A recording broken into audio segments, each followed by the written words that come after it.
자아는 내가 원하는 길이 있고 내가 원하는 뜻이 있고 내가 원하는 때가 있잖아요. 근데 그러니까 그리스도의 생명은 이타적 생명이기 때문에 내가 원하는 때, 내가 원하는 방향, 내가 원하는 목표, 내가 원하는 갈망이 없고 주님이 이끄시는 대로 갈 수 있는 생명이기 때문에 다 뭐 환경도 온전하게 보이고 아마 이끄시는 대로 가면 돼요. 그러니까 아주 편안하죠. 예. 근데 그 이끄는 대로 갈 수 있는 그 생명이 부활의 생명이니까 그러면 문제가 없어져 버리죠. 문제가 없으니까 평안하잖아요. 평안하고. 평안하니까 스트레스가 없죠. 예, 없으니까 사람들한테도 아주 평안하게 끌려갈 수 있고 환경에도 평안하게 끌려갈 수 있으니까 음, 그 관계들도 굉장히 좋아지죠. 그러니까 그 관계를 통해서 하나님께서 많은 일들을 하시거든요. 축복하시고. 그리고 그 환경이나 관계에 끌려가지 못하는 사람이 거의 99%예요. 사람들. 99%의 사람, 거의 뭐 98%, 99%의 사람이 환경과 관계에 끌려갈 수 없는 사람이기 때문에 환경에 끌려갈 수 있고 다른 사람에게 끌려갈 수 있으면 많은 사람들을 얻게 되고 그리고 그 환경 때문에 고통당하는 사람, 관계 때문에 고통당하는 사람들에게 도와줄 수 있죠. 복음으로. 내 존재와 복음으로 도와줄 수 있으니까요. 어마어마한 영적 무기를 장착하는 거죠. 부활 생명을 우리가 가지면은 환경과 관계에 끌려갈 수 있는 사람이기 때문에 세상과 다른 존재가 돼버려요. 세상과 다른 존재. 그러니까 세상과 다른 존재니까 얼마나 그 사람을 얼마나 쓰고 싶겠어요. 보세요. 부활 생명이니까 정직하죠. 성실하죠. 끌려갈 수 있죠. 온유하죠. 네? 네. 그러니까 그 사람을 쓰고 싶은 사람을 서로 데려가려겠어요. 근데 저 같아도 아니 뭐 저희 교회 목회자를 뽑는다 하면 부활 생명으로 사는 사람 있으면 100%죠. 100%. 안 그렇겠어요? 예. 회사건 어디건 그렇게 이타적인 생명으로 사는데 스트레스 안 받고 저절로 이타적인 생명으로 사는 사람이 있으면은 누가 안 데려가려고 하겠습니까? 그러니까 일자리건 뭐 사역의 자리건 모든 면에서 가정에서건 뭐 며느리를 뽑건 사위를 뽑건 뭐 100%입니다. 서로 데려가려고 하죠. 안 그렇겠어요? 예. 그러니까 이게 하나님 주신 최고의 선물이 이 부활 생명으로 사는 이거라고 볼 수가 있죠. 제 얘기는 아니지만 우리 곽성 교사님이 그렇게 대우를 받으시는 것 같아요. 지금 아주 그냥 아주 모든 축복의 근원이 되셔서 아주 그 심지어 그 수아 자녀 그 첫째 딸이 아르바이트 하는 것도 다 사장님이 와서 일을 할 수 있도록 다 길이 열리는 것 같아요. 아, 사, 그렇죠. 저기 성사님 일하는 그 빵집에서. 빵집에서 그냥 그랬어요. 줄줄이 사탕으로 다 그냥 엄마 딸 다 일할 수 있도록 잘못하다 엘리오 엘리오 선교사님. 선교사님도 어쩌면 집합될 것 같아요. 엘리의 성사님 가서 캐시하러 가는 거 아이가? 그러니까 아니 그러니까 왜 못해요? 네. 뭐 하려면 하시지. 그럴 것 하거나 다 잘하시는데. 아니면은 뭐 거기서 뭐라 그럴까 뭐 이렇게 시큐리티 가드에서 너무 잘 되는 거기는 거니까 되게 잘 되거든요. 아주 예. 뉴저지에서 제일 잘 되는 데인데 하여튼 아니 뭐 사람만 정직하고 너무 좋으면 우리 두 집안 같이 살자 할 수도 있어요. 안 그렇겠어요? 아니 뭐 사돈 맺작하고 뭐 당연히 그렇게 되죠. 뭐 안 그래서 사람이 너무 좋아 보세요. 우리가 성령이 충만한 사람을 어디서 깼는가? 그렇게 돼야 정상인 거 아니에요? 정상. 그 정상적인 그리스도인이죠. 뭐 그렇게 신뢰할 수 있는 사람은 어디서 우리가 그거 얻겠어요? 맞아요. 그렇죠. 지혜롭고 정말 100, 200% 믿을 수 있는 사람이면 나갈락 하면 다 잡죠. 그렇게 사는 게 정상이잖아요. 성령으로 충만한 사람, 성령과 지혜가 충만한 사람은 어디서 얻겠는가? 요셉 같은 사람이잖아요. 요셉. 감옥에서 순식간에 총리가 되잖아요. 그러니까 성령과 지혜가 충만한 사람. 그러니까 요셉도 성령이 충만한 사람이고 사도행전에 가면 전부 다 성령과 지혜가 충만한 사람. 예.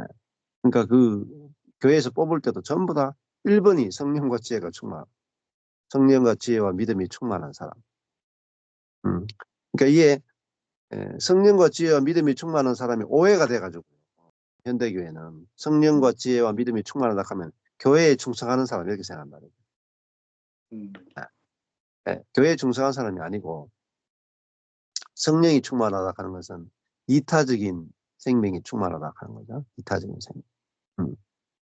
예, 지혜가 충만하다 하는 것은 하나님의 지혜가 충만하다. 그러니까 하나님의 마음이 충만하다는 거죠. 믿음이 충만하다 하는 것은 은혜가 충만하다는 뜻입니다. 그러니까 하나님의 마음이 충만하고 은혜가 충만하고 그리고 이타적인 생명이 충만하면 누가 안 데려가겠어요? 저 같아도 며느리 사위 삼고 싶겠. 예. 근데 뭐 정말 사업하는 사람이건 무슨 일하는 사람이건 자기 밑에 옆에 동료 가운데 그런 사람을 다 파트너로 다 삼고 싶잖아요. 없어서 못 구하죠. 그래서 하나님 하시려고 그러면 한순간입니다. 한순간에 모든 일이 뒤집어져요. 저도 10년 정도 지나고 지금 사역하는데 지금 뭐 너무 바쁘잖아요. 예. 한순간입니다. 한순간. 때가 차면은 이렇게 그 사역의 길이나 모든 길들이 한순간에 열려지기 시작합니다. 빵집이 얼마나 잘 되는지 일하시는 분들이 20명, 30명 이렇게 된대요. 아, 그냥 보통 빵집인데 사이즈는 네. 보통 빵집이에요. 근데 그렇게 사람이 프로가 많아요. 아, 그래서 그렇구나. 사람들이 줄 서요. 얼마나 빵이 맛있는지. 예. 그러니까 뉴저지에서 제일 맛있는 빵집에서 일하는 거예요 지금. 그렇죠. 에, 완전히 요셉의 성경 스토리인 것 같아요. 한번 먹어봐야 되겠네. 네네. 뉴저지 오면 그냥 거저예요. 예. 지난주에는 영광굴비 얘기를 많이 했는데 먹는 얘기. 오늘은 빵집이. 빵집 얘기를 많이 하네요. 예. 배가 좀 고프신 모양이다. 예. 오늘 요한복음 16장 29절 하는 걸로 적혀 있는 것 맞나요? 네. 예. 네, 맞아요. 예, 예. 요한복음 16장 29절. 자, 어제는 교회는 말씀에 충분한 공급만 있으면 된다 했습니다. 그러면은 반드시 담을 넘어요. 자기 교회 안에서는 사역이 불가능해요. 말씀이 담을 넘으면 교회 담장을 넘으면 말씀이 풍성하면 무조건 담을 넘습니다. 왜냐면 지금은 말씀의 기근 때이기 때문에 그래요. 유튜브 돌아보십시오. 별로 들을 게 없어요. 많은 방송들이 있는데 말씀의 수준들이 낮아요. 맞아. 율법도 굉장히 많이 섞여 있고.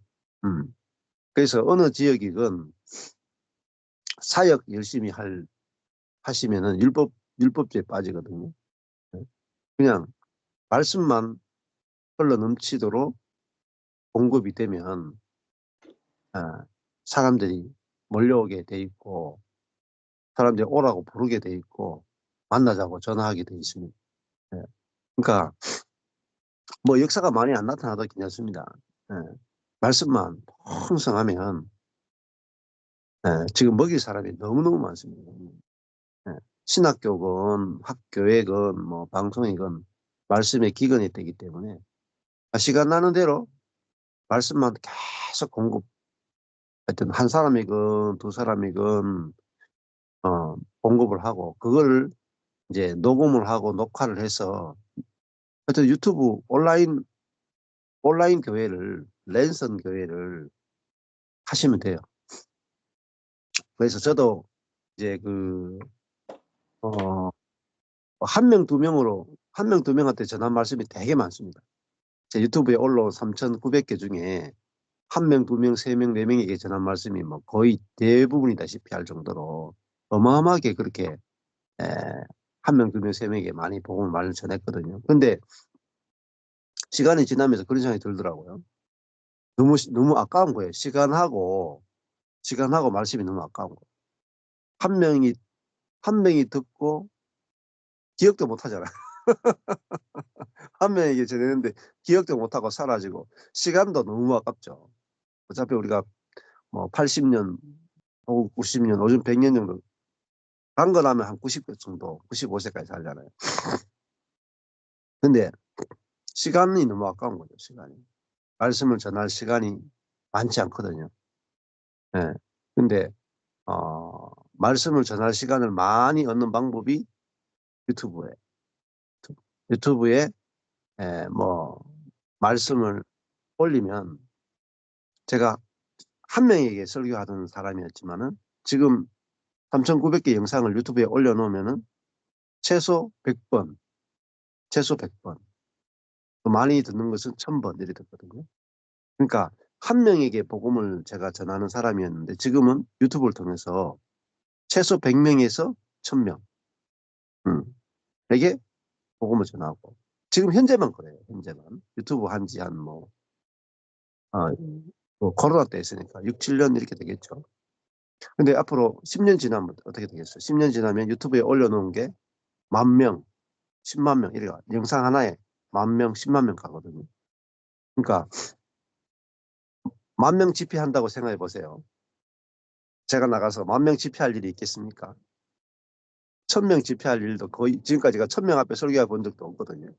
근데 10,000명 앞에 설교할 일이 있겠습니까? 목사님들 대부분. 근데 제 영상 하나가 10,000명이 설교를 들으면 10,000명에게 집회하는 거예요. 그러니까 영상 하나로 10,000명 집회하는 거예요. 그러면 제 영상이 10년 지나면 10,000개가 넘을 거거든요.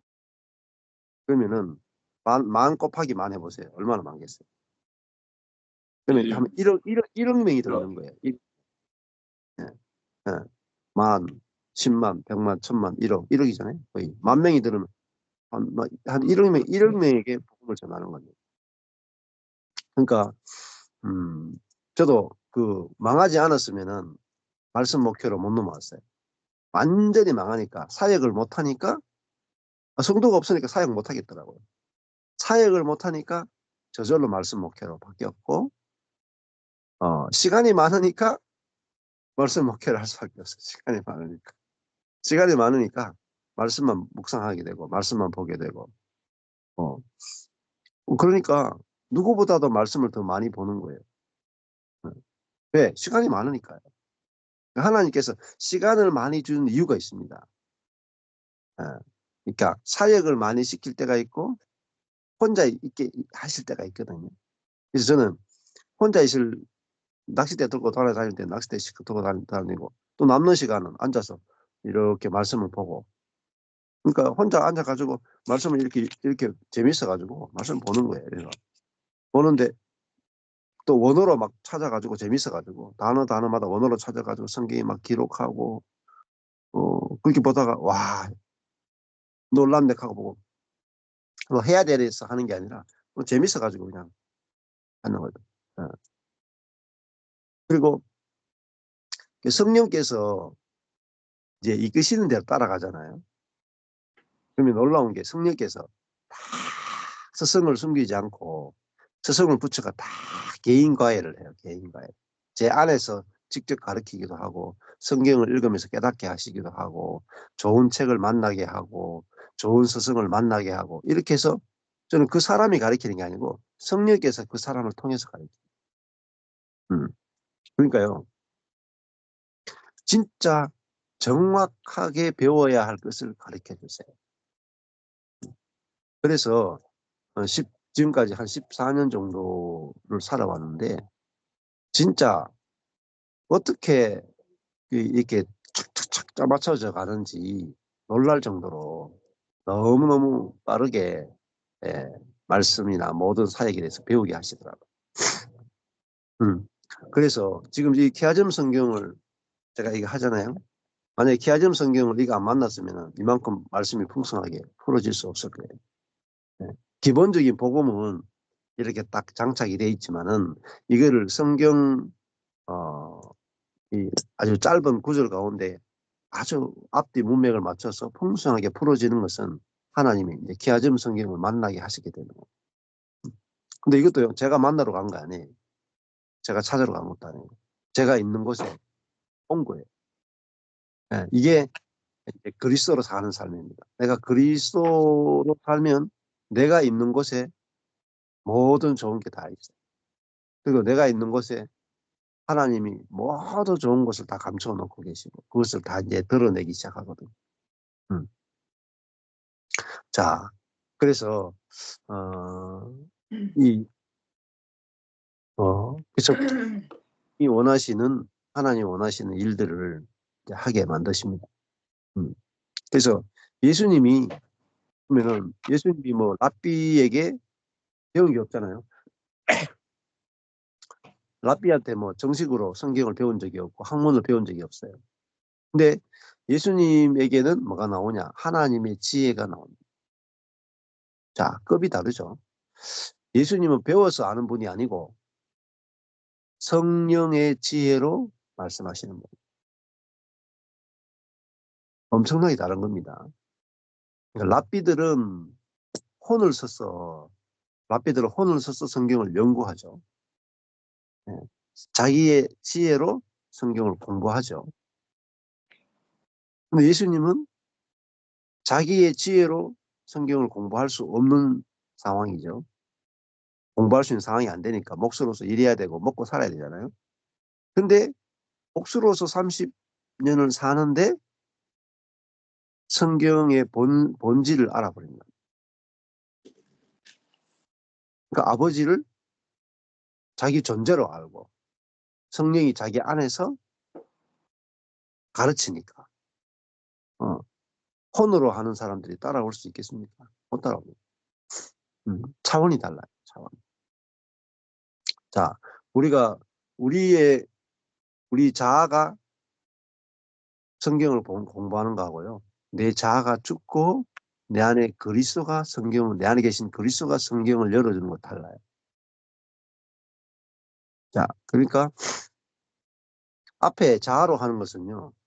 성경을 공부했지만 뭐가 없느냐? 실제가 없어요. 왜 없느냐? 성령이 실제인데 성령이 깨닫게 하지 않았기 때문에 성경을 아무리 많이 알아도 실제가 없습니다.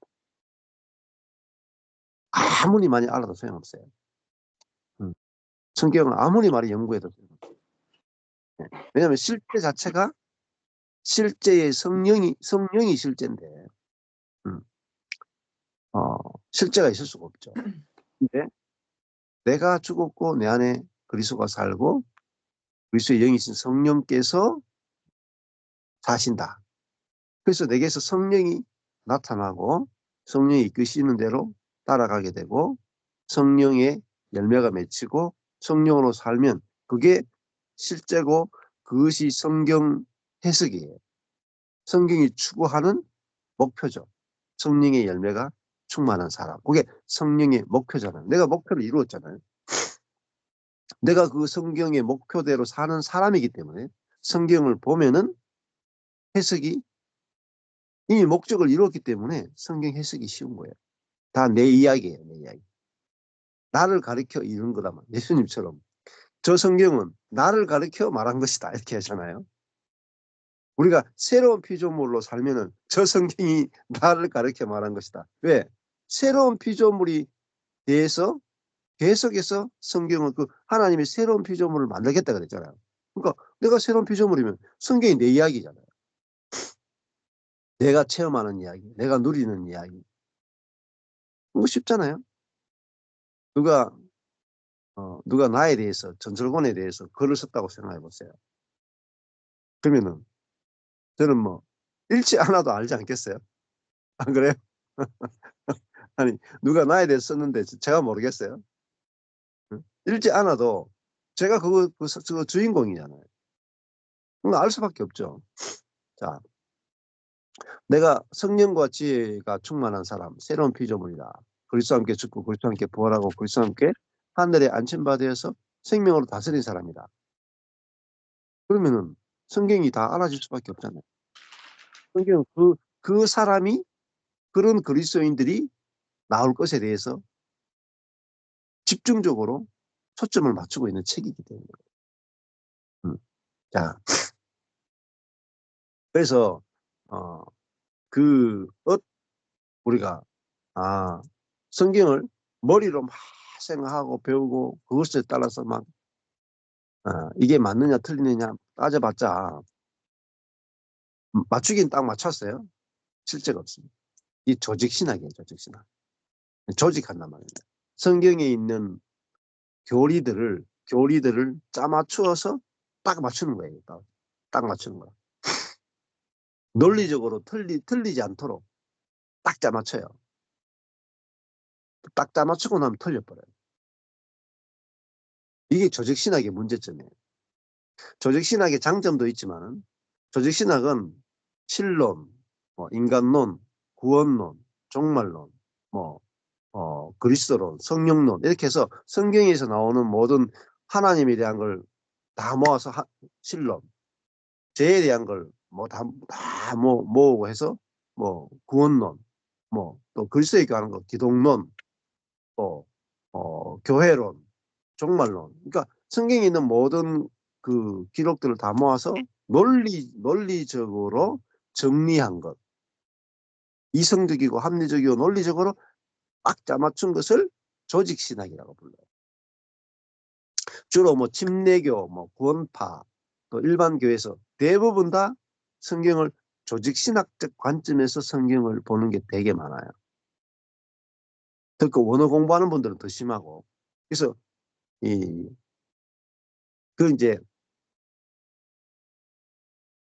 여기 요한복음에 나오는 한 구절 생명 그러면은요. 이 생명을 창세기부터 계시록까지 전체에 나오는 생명이라는 단어 가지고 다 불러와서 하나로 생명이라는 의미가 뭔가 딱 찾아내서 딱 조직하는 게 조직신학적 관점이거든요. 그런 식으로 하는 게 조직신학이에요. 근데 이게 장점과 단점이 있어요. 장점은 뭐냐면은 모든 성경의 단어를 한 의미로 이렇게 연결시켜서 보는 거. 그게 장점인데 단점은 뭐가 있냐면은 성경 각 권마다 그 단어의 뜻이 다를 수 있다는 거예요. 이걸 몰라요. 평신도들이나 목회자들 가운데 모르는 사람이 굉장히 많습니다. 굉장히. 부지기수예요. 부지기수. 그래서 이제 신학교가 단점이 있고 장점이 있잖아요. 정식 신학교를 갔다 와야 되는 이유는 객관적인 성경을 공부할 수 있는 그 베이스를 깔아주는 거예요. 예. 그건 아주 좋은 거예요. 근데 또 한쪽으로는 너무 이성적이다는 거예요. 예. 실제가 없다는 거예요. 그리고 성경 자체를 안 가르치고 성경에 관한 학문을 가르친다는 게 단점이에요. 그렇지만은 신학교에 분명히 장점이 있습니다. 객관적인 성경 연구를 할 수 있는 토대가 되는 점에서는 굉장히 중요한 받침이 됩니다. 근데 신학교를 안 갔다 온 사람들은 보면은 항상 성경을 공부하는 데 있어서 보면 치우쳐 있는 부분이 많고요. 예, 논리적으로 짜맞추기를 좋아해요. 근데 조직신학적 관점에서 성경을 대부분 봐요. 평신도들은 성경신학적 관점을 잘 몰라요. 그래서 마치 이제 어떤 한 단어가 나오면 이 단어를 모든 성경에서 같은 의미를 있다고, 예를 들어 구원이라는 단어가 있잖아요. 그러면 구원이라는 단어를 66권에서 같은 의미로 해석해 풀어버려요. 죽음이라는 단어도 66권 같은 의미로 풀어버리고요. 사망이라는 의미도 같은 의미로 풀어버려요. 근데 성경 한 권마다 구원이라는 의미가 다를 수 있거든요. 어떤 데서는 환경으로부터의 구원, 어떤 데서는 사단으로부터의 구원, 어떤 데서는 그 병으로부터의 구원. 이 구원의 의미가 어떤 데서는 영원한 심판으로부터의 구원. 뭐 구원이라는 의미가 다양한데 그렇게 이제 평신도들이 어떤 누구한테 가서 배우거나 이런 식으로 하다 보면은 그 단어의 의미를 같은 의미로 막 써버립니다. 그래서 자기가 다 안다라고 한 착각에 빠져버려요. 그래서 그렇게 공부하면 안 되고, 신학교 가면 두 종류의 교수님들이 잘 싸워요. 누구 교수님이 잘 싸웁니까? 조직신학 교수님하고 성서신학 교수님하고 항상 대립을 해요. 조직신학 교수님들은 자기가 더 조직적이라고 싸우고, 성서신학 하는 분은 조직하면은 문제가 생긴다고 해서 다 떼내요. 성경 한 권 한 권을, 66권을 다 떼내가 성경 각 권마다 독특한 신학이 있고 독특한 관점이 있다라고 해서 66권을 다 떼는 분이 성서신학자고, 조직신학자는 66권을 어떻게 하든지 하나로 모으는 게 조직신학자예요. 그러니까 뭐 성령론하면요, 제가 신학교 다닐 때 성령론 가지고요, 조직신학교 교수하고요, 성서신학 교수가 막 대판 싸워. 성령 세례가 뭐냐 이래가지고, 성령 세례를 예수 믿을 때 예수 믿는 게 성령 세례냐, 예수 믿은 다음에 성령의 강력한 어떤 기름 부음을 경험하는 게 성령 세례냐, 그러면 성령 세례 안 받으면 구원이 있냐 없냐 해가지고 하여튼 엄청나게 싸웠던 게 조직신학 교수님하고 성서신학 교수님. 자, 그러니까 어때요? 둘 다 필요합니다. 둘 다. 성경은 조직신학적 관점도 필요하고 성서신학적 관점이 필요한데 둘 다 같이 가야 돼요. 한쪽만 가면요, 문제가 생깁니다. 다리 하나로 걷는 것과 똑같아요. 가다가 넘어져요. 성경을 너무 조직적으로 풀면 성경 한 권마다 있는 풍성한 의미를 놓쳐버려요. 그리고 왜곡될 수 있어요. 그리고요, 조직신학이 즉 관점으로 하다가 이단이 많이 나와요. 머리로 모든 걸 짜맞추다가 이단이 굉장히 많이 나옵니다. 근데 그래서 교회들이 교단이나 교파가 엄청나게 많잖아요. 카톨릭은요 딱 하나의 교회예요. 원처치잖아요. 근데 개신교는 교단이나 교파가 많은 이유는 폰으로 성경을 많이 공부하기 때문에. 그래서 이런 부분들을 우리가 잘 알아야 성경을 공부할 때 균형을 잡는 게 되게 중요하고, 그래서 저도 지금 이렇게 예를 들면은 은혜의 비밀은 조직신학적 관점이에요. 은혜의 비밀은. 근데 지금 성경 한 권 한 권 하는 것은 성서신학적 관점. 그리고 제가 주제 설교는 어떤 주제를 가지고 설교하는 건 조직신학이에요. 근데 한 권을 이렇게 한 절 한 절 쭉 풀어가는 강해 설교는 성서신학이라고 보시면 돼요. 근데 목사님들이 대부분 하지 않는 게 뭐냐? 성서신학이에요. 성경을 강해를 하셔야 돼요. 이렇게 쫙 연결해서 쫙 해야 조직신학적 관점에서 벗어날 수가 있고요. 아주 풍성한 성경의 그 자원을 먹을 수가 있습니다. 자, 근데 두 가지 다 하시면은 제일 좋아요. 조직신학적 주제 설교와 그리고 강해 설교를 같이 병행해 나가면은 굉장히 풍성하죠. 그래서 마틴 로이드 존스 목사님 보면 기본은 강해 설교예요. 성서신학적 관점에서 기본은 강해 설교 하셔야 돼요. 거기에다가 강해 설교했던 내용을 가지고 그 중에서 어떤 주제가 있을 때 한 번씩 주제 설교를 하는 거예요. 저도 그래요. 가능하면은 강해 설교를 주된 설교로 하고 그 다음에 보조적으로 주제 설교를 합니다. 근데 제가 이렇게 바뀐 거예요. 근데 제가 첫 목회는 대부분 주제 설교였어요. 근데 주제 설교하니까 잘 모르면서도 주제 설교하니까 율법적이 돼. 예. 그래서 그리고 복음을 알고 난 다음에는 제가 강해 설교로 바뀌어버렸어요. 강해 설교. 예. 그래서 강해 설교가 너무너무 중요하고 강해 설교를 해야 성도들이 성경의 맛을 알아요. 그리고 중요한 것은요. 강해 설교를 해야 성도들이 성경을 어떻게 묵상하는지, 성경을 어떻게 공부하는지, 성경을 어떻게 해석하는지, 성경을 어떻게 가르치는지를 알아요. 성도들의 교육에 있어서 강해 설교만큼 중요한 게 없습니다.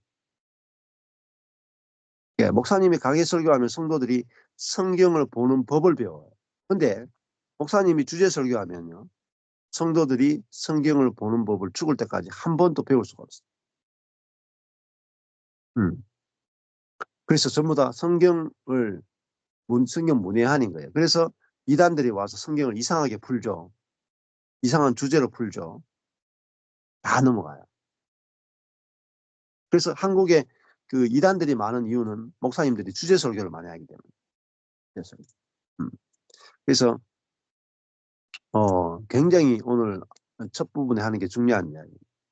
그래서 저도 목회자 이제 수원에서 지난번부터 목회자들만 대상으로 목회자 학교를 성경학교를 시작을 했잖아요. 예, 그래서 그렇게 해서 이제 목회자들에게 맞는 그 내용들을 이제 강의를 할 거예요. 하고 올해 수원에서 하고 되면 이제 내년부터는 서울에서도 좀 같이 해서 1박 2일 세미나 가운데 앞부분은 목회자들 대상으로도 좀 해야 되겠다 생각들을 하고 있어요.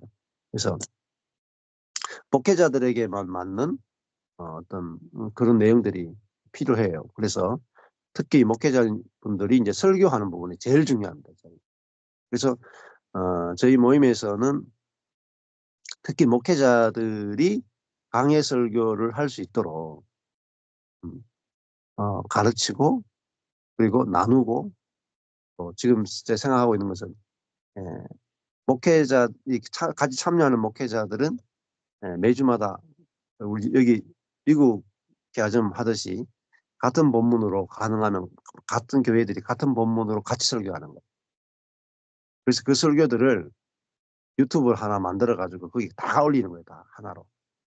다 각 교회들마다 자기 채널을 하나씩 만들고 그리고 거기서 했던 것은 또 다 한 채널로 모아서 강해 설교 하시는 채널을 만들어서 같이 사역하는 거죠. 그러면은요, 엄청나게 그 말씀이 풍성하게 전 세계 교회로 공급이 될 수가 있습니다.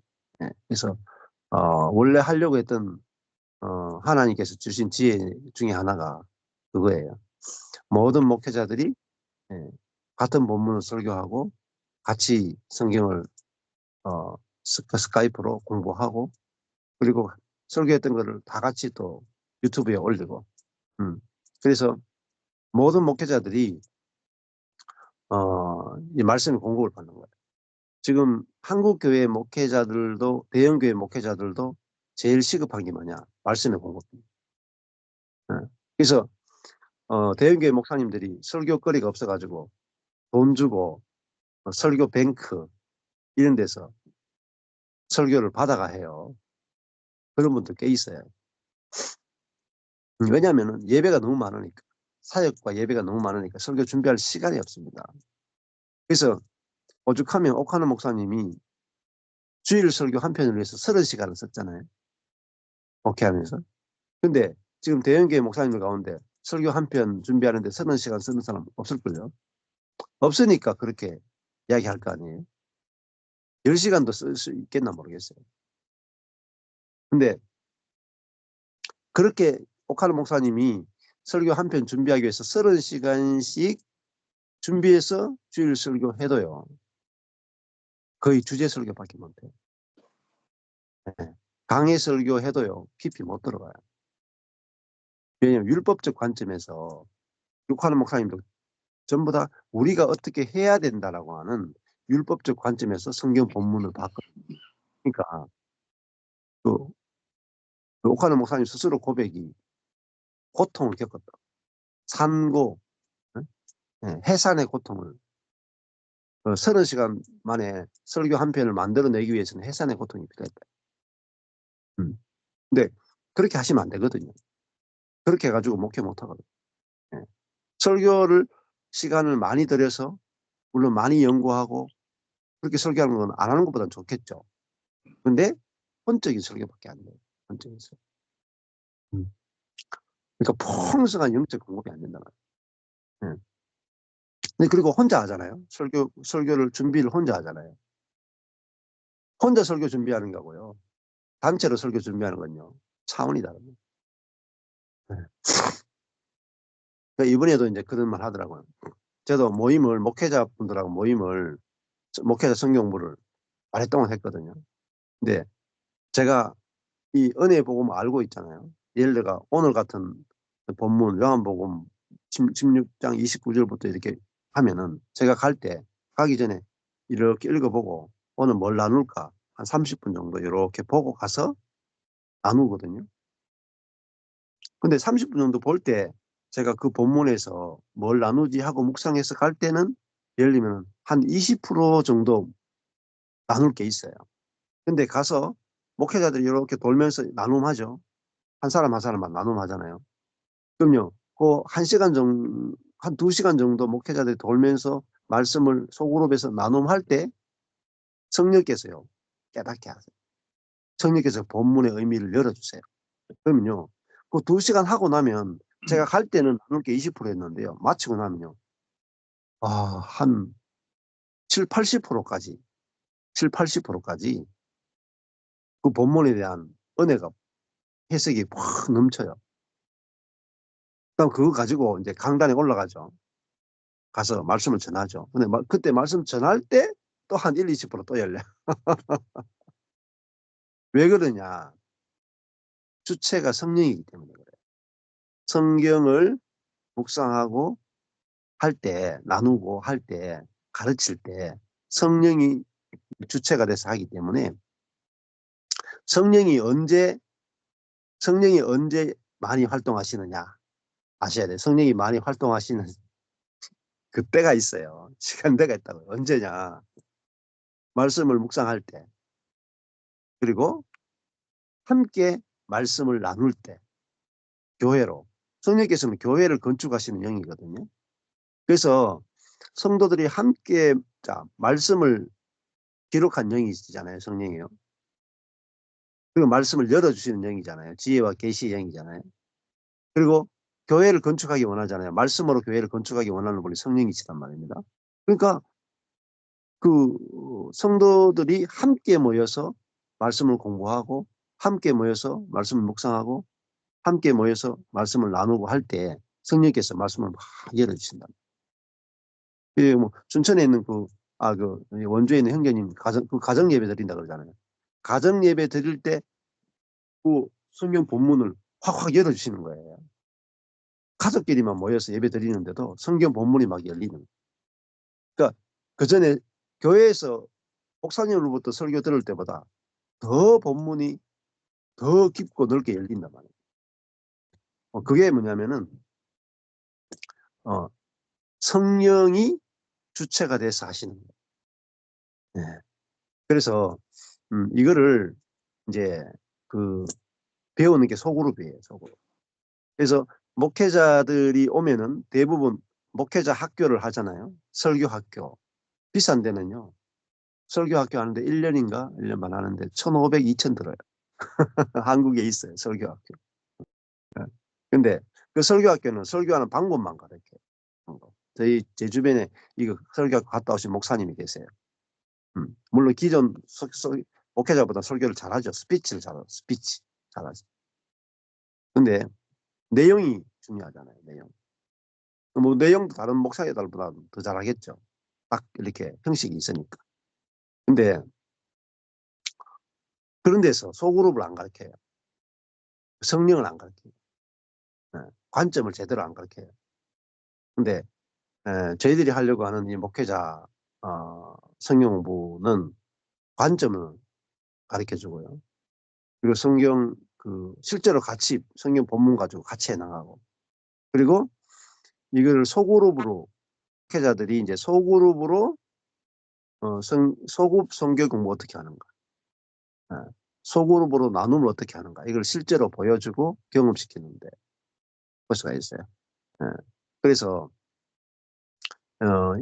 이 말씀을 하나님 관점으로 보고 그리스도 중심으로 보고 그거를 소그룹으로 모여서 함께 어떻게 나눔을 하는지, 그때 성령이 어떻게 운행하시는지, 그런 것들을 실제로 경험하게 되면 그거 자체가 뭐죠? 교회 개척이에요.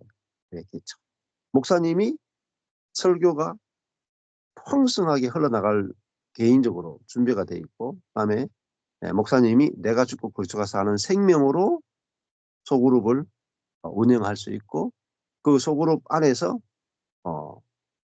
한 사람 한 사람 한 사람이 그리스도 중심으로 성경을 묵상할 수 있고 나눌 수 있고, 그리고 그들이 각자가 성령이 말하게 하심을 따라 함께 소그룹으로 나눔을 한다면 그 자체가 성령과 말씀이 이끄는 교회예요. 그러면 그 교회는 아주 든든하게 써가게 돼 있어요. 자, 그래서 그 교회가 이제 자기만 살아남는 게 아니라 주변에 있는 많은 교회들을 자기와 똑같은 교회로 만들 수 있는, 이게 번식할 수 있는 능력이 생겨요. 그게 셀처치입니다. 셀처치. 셀처치는 그 생명력 있는 교회를 수없이 많은 교회로 번식시킬 수 있는 거예요. 그래서 전 세계 교회를 이제 그게 원래 CCC라는 게 순모임이에요. 순모임. 순을 끊임없이 번식시켜서 무한 번식시켜서 전 세계를 복음화시키자. 이게 CCC의 전략이에요. 그 CCC 전략이 곧 셀교회 전략이에요. 같아요. 근데 문제는 셀교회나 CCC나 순을 무한 번식, 셀을 무한 번식시켜서 전 세계를 복음화시키자는데, 여기 문제가 뭐냐? 성령으로 하는 걸 몰라요. 그리고 그리스도 중심적 성경 해석을 몰라요. 실패한 거예요. 열심히 하고 있지만은 다른 것보다는 잘 돼요. 그렇지만은 말씀에 CCC도 셀교회도 제일 문제는 말씀의 그리스도 중심적인 은혜 중심적인 말씀의 공급이 거의 없어요. 그리고 그렇게 복음의 공급이 약하다 보니까 폭발적인 폭발적인 순이 나올 수 없어요. 그래서 저도 그런 소그룹, 셀, 뭐 이런 것들을 다 해봤기 때문에 아쉬운 점이 뭔지를 알거든요. 뭐가 제일 아쉬운 거예요. 그래서 이것만 준비가 딱 되면 무한 번식할 수 있는 걸 할 수 있어요. 그래서 그거를 저도 계속 하나님께서 저를 훈련시키면서 그 과정이 있었기 때문에 제가 그거를 하나님의 때에 하겠지 하고 계속 기다린 거예요. 그래서 목회자 그룹이나 성도들 그룹이 어느 정도 준비가 되면은 하나님께서 이런 방향으로 일하실 것이다. 다 예상은 다 하고 있죠. 그래서 이제 목회자들이 지금 많이 오시는 것 같아요. 특히 이제 여자 목사님들도 많이 오시고. 그래서 이제 이런 하나님의 전략과 이런 교회가 어떻게 말씀으로 성령으로 건축되는지, 이 부분이 이제 정확하게 알아지면은 교회 개척하는 거는 너무너무 쉽습니다. 그래서 이제 아마 올해부터 그런 사역들이 시작이 되지 않을까, 그런 생각을 하고 있습니다.